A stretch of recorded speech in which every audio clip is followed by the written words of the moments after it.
बिस्मिल्लाहिर्रहमानिर्रहीम अस्सलाम वालेकुम, वेलकम टू माय चैनल। इस वक्त हम मौजूद हैं सिंध हाई कोर्ट के अंदर और आज हाई कोर्ट में फ़ैसला होना है जी एमएलओ के ऊपर, एमएलओ की मंजूरी या मुस्तरद करने के ऊपर, और दूसरा जो चालान मुल्ज़मान की तरफ से दायर किया गया था उसके ऊपर कार्रवाई होगी।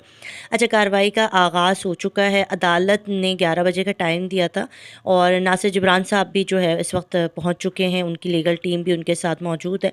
अच्छा, उन्होंने दरख्वास्त की कि सबसे पहले एमएलओ के ऊपर बात की जाए, क्योंकि एमएलओ के ऊपर बात करना पहले भी दलाइल हो चुके हैं। फ़ैसला आपको याद होगा कि उसको महफूज कर लिया गया था। तो फिर यहाँ पर अदालत ने, जज साहब ने कहा ठीक है, पहले हम ऐसा करते हैं, एमएलओ के ऊपर बात सुन लेते हैं और एमएलओ के बाद जो है फिर चालान वाली बात के ऊपर बात हो जाएगी।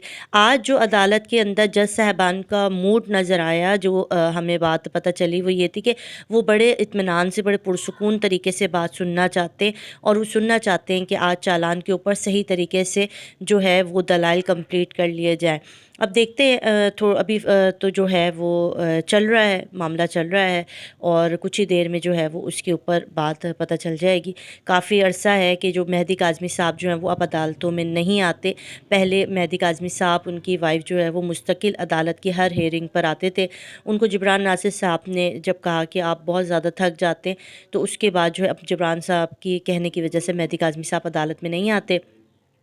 अच्छा जी, ये वही केस है जिसके अंदर कमसिन मगविया बच्ची को जो है वो पहले छुपाया गया और उसको ज़ाहिर नहीं किया। पूरे पाकिस्तान की पुलिस मिलकर ढूंढती रही, बच्ची रिकवर नहीं हुई। बड़ी मुश्किल से जब बच्ची रिकवर की गई तो फिर बच्ची को कराची लाना एक मुअम्मा बन गया, और जब बच्ची को कराची ले आए गए तो बच्ची का मेडिकल एमएलओ जो है वो एक मुअम्मा बन के रह गया है, जिसके अंदर बार बार अदालतों में जज साहिबान की तरफ से जो है वो गैर हाज़िरी, या अदालत के अंदर बहुत सी ऐसी चीज़ें आपने देखी होंगी जिसकी वजह से जो है ये केस बहुत ज़्यादा हद तक जो है वो तूल पकड़ गया।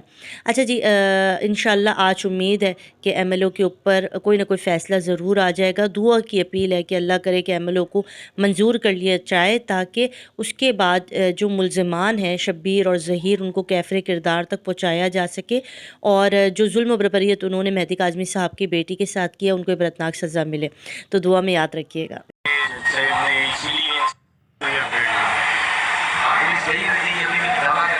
आपको लगता है कि पुलिस वहाँ होगी, क्योंकि रिपोर्ट तो पेश की जाती है, वहाँ कोई साथ नहीं है, आप भी साथ नहीं है, तो आपको वहाँ से बता मिल रही है कि लाहौर में या KP में किसी जगह पुलिस मौजूद है? इसलिए कि परसों ये वहाँ पे जो हियरिंग हुई थी वहाँ पे ये मौजूद थे, ठीक है, कल भी थे, कल भी मेरी इनसे बात हुई। KPK के अंदर मैं उस चीज़ को, तो ये कोर्ट के अंदर एविडेंस देंगे। मतलब आपको उस बात की कोई वजाहत या निशानदही मेरे पास नहीं है, मेरे पास नहीं है। अब मेरा ख्याल है कि जज साहब ने इसीलिए इनसे जो रिपोर्ट मंगवाई है वो इसीलिए मंगवाई है कि जो आपने किया है वो बताएं। नहीं, मेरे पास बिल्कुल भी नहीं, किसी ने भी रखा नहीं किया।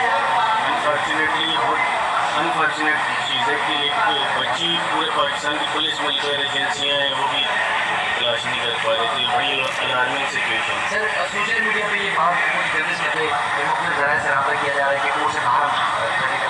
देखिए, उन्होंने मेरे जो लाहौर वाले लॉयर थे उनसे रब्ता किया था, लेकिन वो ये एक थ्रेटनिंग, वो ये था, वो कहते थे कि आप पहले यहाँ से केस खत्म करें उसके बाद हम आपको, तो ये तो एक मजाक वाली बात है, इसमें तो कोई भी नहीं आएगा। मतलब अगर सुलह भी करनी तो धमकी देंगे, अपने दबाव में लाके सुलह करनी है। जी बिल्कुल, तो ये बाप के साथ रह गया मतलब। जी। तो कहते हैं हम शरीफ नहीं है, अब आपको भी नहीं। अब आपको देख लें कैसे शरीफ है। सर देखिए, मुझे तरीके से कोर्ट में आए और फेस करें। जैसे कल एक केस हुआ था, वो केस अगर ये जिस तरीके से अपने आप को शो कर रहे हैं कि हम लोग बिल्कुल ठीक हैं, और वो आए कोर्ट में फेस करें, कोर्ट में जो डिसीजन देना तो कोर्ट में देना,